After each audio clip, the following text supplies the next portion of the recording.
Il faut dire ce qui est, ce Superman était extrêmement attendu.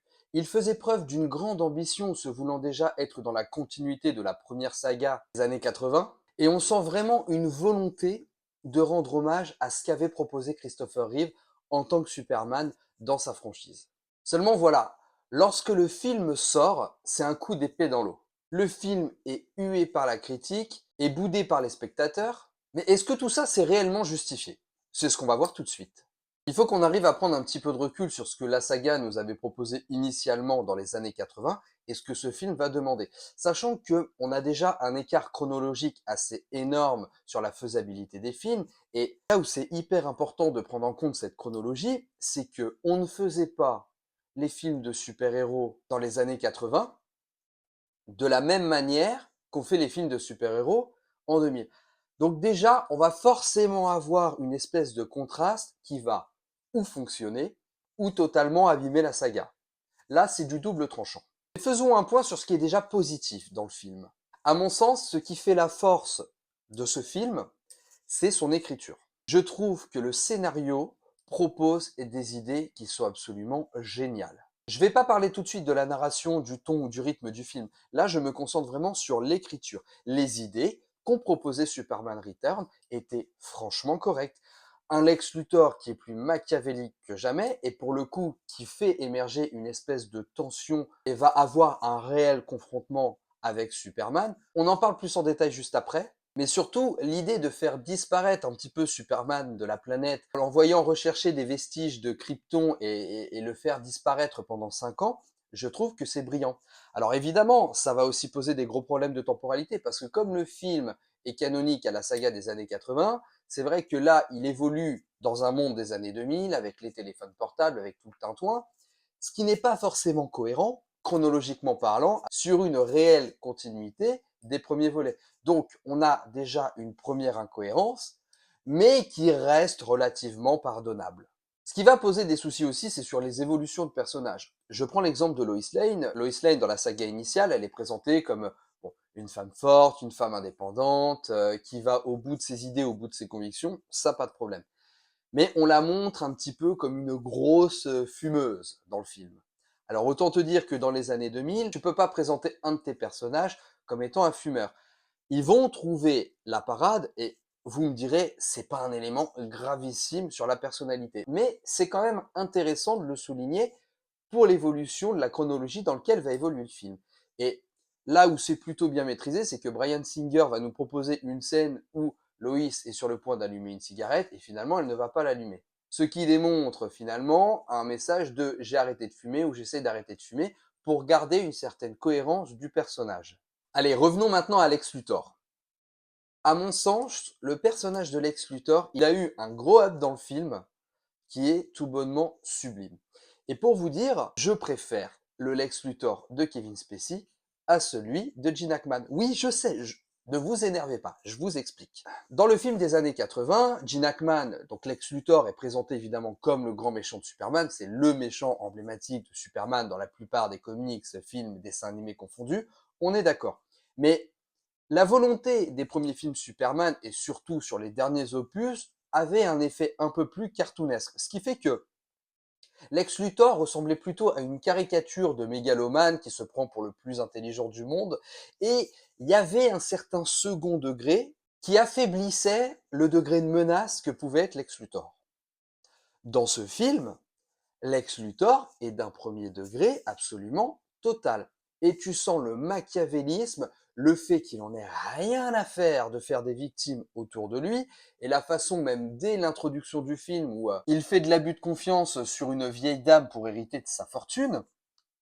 Alors après, sur l'écriture de son projet, on est relativement similaire au premier volet, c'est-à-dire qu'il est toujours dans un esprit de conquérir des terres, avec les cristaux kryptoniens de pouvoir créer un nouveau continent à lui et bâtir quelque part son empire là-dessus. Donc on a une certaine cohérence.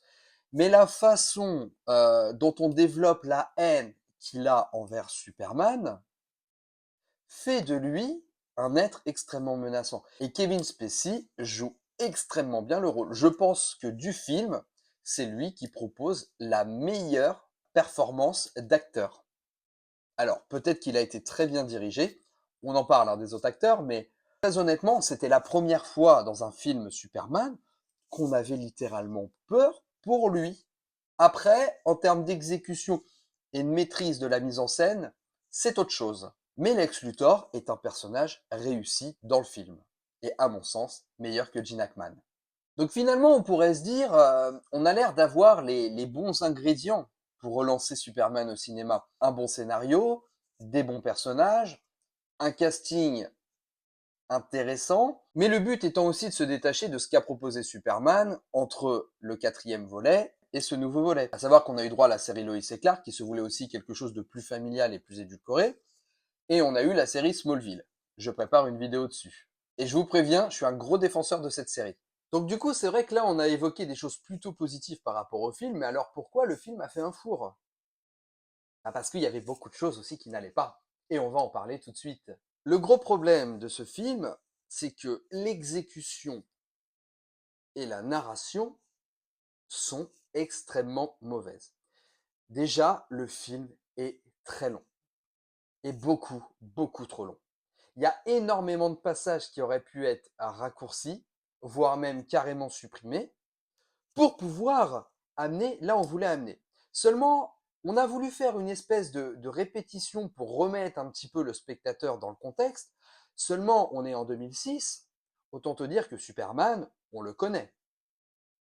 Même si ses origines ne sont pas forcément maîtrisées par le grand public, il y avait des choses qu'on aurait pu survoler et pas passer du temps à raconter et raconter et raconter. Et le problème, c'est que on se fait littéralement. A few moments later. Et en plus de ça, le film, il se concentre énormément sur sa photographie. Donc en mettant des plans ralentis de Superman qui va porter l'enseigne du Daily Planet, on va voir le plan là où il se prend la balle dans l'œil, et le film est bourré de plans comme ça, où on essaye de prendre le temps de montrer Superman à l'image. Sauf que cette photographie, elle pose problème, c'est que comme on a toujours des plans de lenteur comme ça, on n'est pas immergé dans de l'action directe, parce que c'est lent.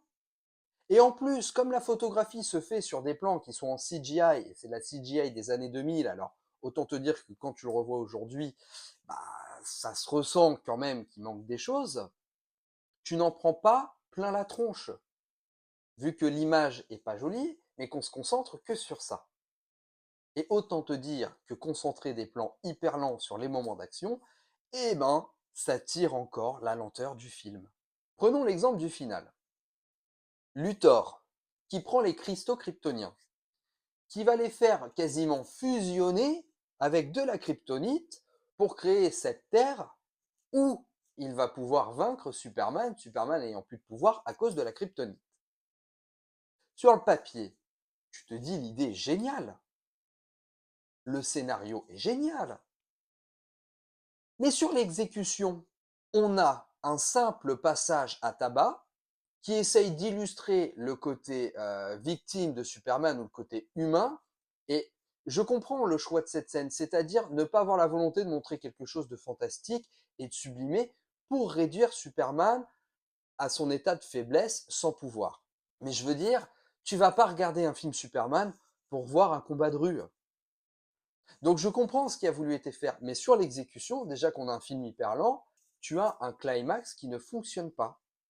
Et le climax ne compte pas sur ça parce que tu es dans une tempête quasiment toute la fin, bah, tu vois quasiment rien. Et la colorie du film, elle est hyper saccadée. Alors que Superman, c'est un univers haut en couleur normalement. Et je parle même pas de la musique, qui est larmoyante au possible et qui te met une ambiance où tu as envie juste d'éteindre le film. La musique, c'est fondamental pour le rythme. Et si tu mets un truc larmoyant, mais tout le long du film, c'est pas possible. Un des deuxièmes gros points faibles du film, c'est Brandon Routh. Brandon Routh, je pense, n'avait pas les épaules pour porter Superman au cinéma. Il est transparent au possible. Mais c'est pas seulement de sa faute. Là, c'est pour le coup une direction d'acteur qui est extrêmement mal gérée. Parce qu'on n'a même plus de contraste entre Superman et Clark Kent. Les propositions sont d'une pauvreté consternante et on a même un côté méta où le film se moque presque de la prestation de Brandon Routh, où à un moment Lois et son mari sont en train de s'interroger sur le fait que Clark pourrait être Superman, pour en 2 secondes se dire non, c'est pas possible. Et ça, ils te le mettent à l'image juste en mettant un Clark qui se retourne comme ça, qui regarde à droite à gauche, l'air béant, mais c'est tout. Repensez à la prestation de Christopher Reeve, qui gérait extrêmement bien ce contraste entre les deux. Et c'est ce qui fait que Superman n'est pas reconnu par ses semblables. C'est ce contraste-là. Donc si tu n'as plus ce contraste-là, tu as juste de la transparence, tu as juste de l'invisibilité, et le personnage ne propose aucune saveur. Et même quand il enfile le costume de Superman, il se passe rien. Donc tu peux pas t'imprégner d'un héros qui ne te fait rien ressentir à l'image. Et je ne parle même pas de la pauvreté de ses répliques. Et même sur l'histoire du fils de Loïs, où on présente le fils de Loïs comme un enfant asthmatique, un peu faible, et à un moment, Loïs te spoil carrément le film. Elle te dit il sera aussi fort et puissant que son papa. Mais quand elle te dit ça, quel manque de subtilité. Forcément, tu fais une association avec Superman. Et en plus, tout le long du film, ils vont très mal l'aborder. On va juste avoir une scène où on a un piano qui va voler au-dessus de la pièce, mais après cette scène-là, où du coup on a un constat réel que le gamin a une puissance développée qui pourrait lui donner une affiliation avec Superman, tout le reste du film, on veut jouer sur l'ambiguïté.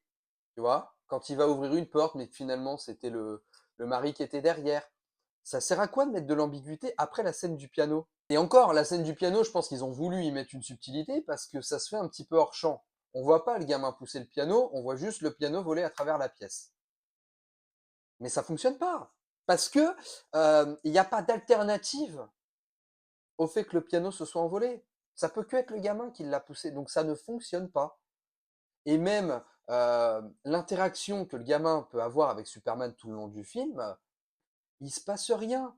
Il va discuter un moment en tant que Clark Kent, mais c'est tout. Et même quand il va être dans la chambre à coucher du gamin et qu'il va lui ressortir le monologue de son père à lui, bah tu ressens rien. Et finalement, tu restes un peu sur l'ambiguïté de sa paternité, sachant qu'en plus, en VF, alors me demande pas pourquoi, mais en VF, ils ont pris le choix de faire ce vous voyez Superman et Loïs. Et en plus, ils nous proposent des scènes qu'on a déjà vues dans le premier. Alors ça aussi, quel manque de créativité.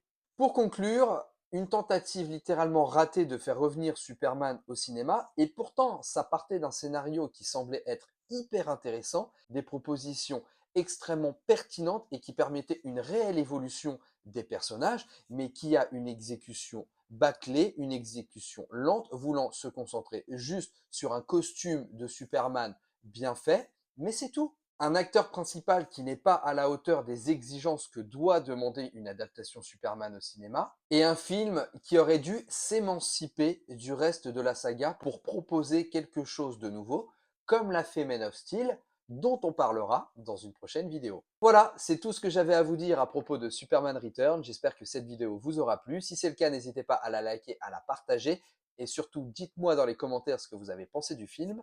Vous pouvez soutenir la chaîne sur le lien Tipeee présent en description, et surtout, pensez à vous abonner pour ne pas rater les autres reviews autour de Superman au cinéma. Sur ces bonnes paroles, je vous laisse.